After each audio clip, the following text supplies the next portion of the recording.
Maintenant, j'ai une expérience riche. J'ai fait pas mal de compétitions dès mon plus jeune âge. Je suis allé au plus haut niveau mondial et international. J'allais dire olympique en fait. Je connais le chemin. Je peux donc, je pense, prendre ce rôle de conseiller et apporter mon expertise, mon vécu à nos jeunes qui en ont besoin, je pense. Et il faut faire perdurer cette tradition du sport en Guadeloupe, cette tradition d'excellence. On avait quand même Teddy Riner et Marie-Josée Pérec qui ont allumé la vasque olympique, c'est pas rien, c'est une grande fierté je pense pour notre territoire. Il faut faire perdurer ça, il faut que dans 4 ans, dans 8 ans, on ait encore d'autres sportifs guadeloupéens qui fassent briller la France, mais aussi notre territoire, la Guadeloupe.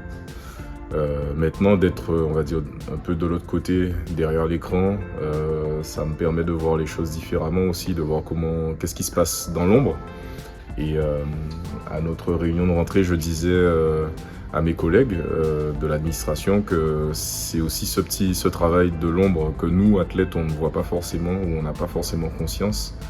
Mais ce travail de l'ombre permet aussi d'avoir des champions. Moi, j'avais décidé de faire une pause.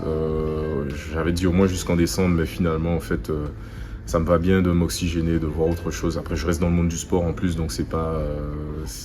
je suis pas totalement éloigné, je suis pas, dans une boîte qui n'a rien à voir avec le sport. J'ai un environnement très positif. La direction m'a déjà assuré que si je voulais reprendre, ils allaient aussi le permettre. Donc non, je le mets, on va dire, je mets ça un peu de côté pour l'instant, mais on va dire que dès que je voudrais m'y remettre, j'aurai toutes les conditions pour.